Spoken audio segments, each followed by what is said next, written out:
கதை தலைப்பு பனைமரம் மற்றும் தாயம்மாள். ஒரு நாள் ஒரு தாயம்மாள் தன் வீட்டு தோட்டத்தில் ஒரு வித்தியாசமான பனைமரம் வளர்க்கிறார்கள்.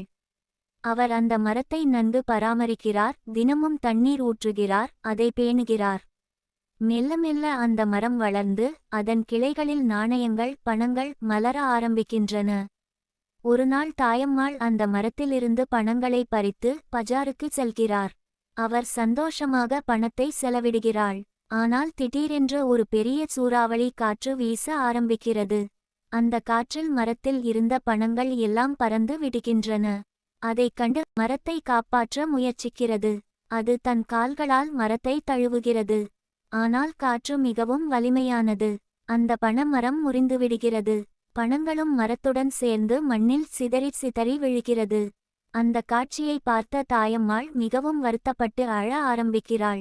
ஏனெனில் யாரும் அந்த வீடியோவுக்கு லைக் பண்ணவில்லையே, சப்ஸ்கிரைப் பண்ணவில்லையே.